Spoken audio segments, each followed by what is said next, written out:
बहुत समय पहले की बात है, ये पूरी दुनिया मैजिक से ही चलती थी। आग जलाने के लिए, ड्रैगन से लड़ने के लिए और घर में रोशनी करने के लिए हर जगह जादू का ही इस्तेमाल किया जाता था। लेकिन जादू को सीखना इतना भी आसान नहीं था। फिर समय के साथ वो लोग मैजिक यूज करना भूल गए और आसान तरीके से जीने का रास्ता चुन लिया। पर एक लड़का था जिसके पास कुछ तो जादू था। वो अपने बर्थडे पर एक लिस्ट बनाता है जिसमें वो लिखता है कि गाड़ी चलाना सीखना, दोस्तों को पार्टी में बुलाना और अपने पापा जैसा बनना। मगर वो मेरी तरह शर्मिला होता है, कुछ भी ठीक से नहीं कर पाता है, जिससे वो बहुत दुखी हो जाता है और अपने लिस्ट के विश को काट देता है। अपने पापा का फोटो देखकर उनको मिस करता है और उनका रिकॉर्ड किया हुआ आवाज सुनने लगता है। तभी उसकी माँ उसको बोलती है कि तुम्हारे पापा ने तुम्हें 16वें जन्मदिन के लिए एक गिफ्ट दिया है। और जब ये उस गिफ्ट को खोलता है तो उसमें जादुई छड़ी और चिट्ठी मिलती है जिसमें लिखा था कि कैसे वो अपने डैड को जादुई पत्थर से एक दिन के लिए जिंदा कर सकते हैं। तो उसका बड़ा भाई उस जादुई छड़ी को यूज करता है पर वो काम नहीं करता, जिसके बाद वो खुद उस लेटर को पढ़ता है और मैजिक काम करने लगता है। धीरे धीरे उसके डैड की बॉडी आने लगती है पर तभी उसका भाई वहाँ आ जाता है, जिससे वो घबरा जाता है और मंत्र को गलत पढ़ देता है, जिससे जादुई पत्थर टूट जाता है और ये सोचते हैं कि इसके डैड आ गए। लेकिन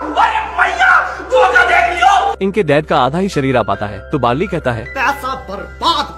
तो इसका भाई बताता है मुझे पता है ये स्टोन कहाँ मिलेगा और एक कार्ड दिखाता है जिस पर मैंटिकोर लिखा था और ये धूम मचाले करते हुए स्टोन लेने निकल जाते हैं। ये मैंटिकोर के पास पहुँच जाते हैं। ये आधी बिच्छू और आधी ड्रैगन थी। बार्ली इससे फिनिक्स स्टोन का पता पूछता है तो ये इनको एक मैप देती है और फिर पता नहीं कौन से सस्ते नमक के नशे करती है कि अपने रेस्टोरेंट को ही आग लगा देती है। तो ये दोनों भाई अपने आधे बाप को उठाकर बड़ी मुश्किल से बाहर निकलते हैं और गाड़ी लेकर 9-2-11 हो जाते हैं। मगर इनके जाते ही इनकी माँ भी वहाँ आ जाती है और मैंटिकोर से अपने बेटों के बारे में पूछती है। तो ये बताती है कि वो दोनों फीनिक्स पत्थर को ढूंढने गए हैं और मुझे पता है अब वो कहाँ होंगे। तो ये मैंटिकोर को कार में डालकर रफू चक्कर हो जाती है। लेकिन पुलिस वाला ये मैंटिकोर से उसकी तलवार के बारे में पूछती है तो वो बताती है कि मैंने वो तो दारू में उड़ा दी। वाह दीदी, वाह दीदी। अब ये दोनों मैंटिकोर की तलवार लेने एक दुकान में जाते हैं और दुकान वाली के कान के नीचे एक रेपट जड़ के तलवार ले आते हैं। मगर थोड़ी ही दूर जाने पर बार्ली की गाड़ी का फ्यूल खत्म हो जाता है। तो इसका भाई कहता है छोटे जादू से इस डब्बे को बड़ा कर दे। लेकिन ये भूतनी का डब्बे को बड़ा नहीं बल्कि अपने भाई को ही छोटा कर देता है। लेकिन जादू तो थोड़ी ही देर में खत्म हो जाता है। मगर अब इनके आगे एक बड़ी सी खाई आ जाती है। तो बार्ली अपने जादू से खाई को पार करके उस पुल को नीचे कर देता है, जिससे उसका भाई भी खाई को पार कर लेता है।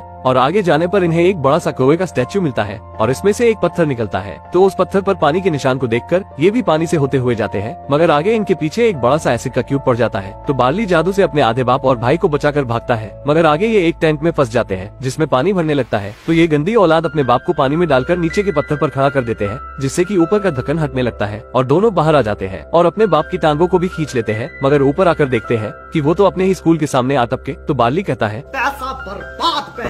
क्योंकि इतनी मथापची करने से कुछ नहीं हुआ और निराश होकर वहाँ से चला जाता है। मगर इसका चमन चंपू भाई देर शेयाना बनता है और ये उस फिनिक्स पत्थर की तलाश में पुराने झरने के ऊपर चढ़ जाता है और देखता है कि वहाँ भी उसके पत्थर के जैसा ही निशान बना हुआ है। पर नीचे से पुलिस वाले कहते हैं चला जा भूतनी के। लेकिन ये फिर भी अपने पत्थर को उस निशान में लगाता है तो उससे एक जादुई पत्थर बाहर आता है। मगर जैसे ही ये इस पत्थर को उठाता है तो इसके साथ ही एक राक्षस भी उस शहर में आ जाता है और लड़के के हाथ में जादुई पत्थर को देख के कहता है तो गया बेटे और उन पर आग से हमला करने लगता है कि तभी उसकी मम्मी मारती है सुपर हीरो लैंडिंग और राक्षस की खटिया खड़ी कर देती है। मगर राक्षस तो एक चमाट में ही इनकी हवा टाइट कर देता है और बार्ली भी जादुई पत्थर से अपने बाप को जिंदा करने लगता है कि राक्षस भी तेजी से उनकी ओर आने लगता है। तो बार्ली अपने भाई को अपने पापा के पास छोड़कर खुद उस राक्षस से लड़ने लगता है। तो राक्षस भी कहता है चला जा भूतनी के, जिससे बार्ली नीचे गिर जाता है और उसकी जादुई छड़ी भी समुद्र में गिर जाती है। फिर ये राक्षस दोबारा उस जादुई पत्थर की ओर जाने लगता है। तो बार्ली देखता है कि उसके हाथ पर जादुई छड़ी का एक छोटा सा तिनका है। तो ये उस तिनके से अपनी छड़ी बना लेता है और इधर से उसकी माँ भी तलवार को फेंक देती है। तो ये जादू से अपनी माँ की तलवार को उस राक्षस के आर पार कर देता है,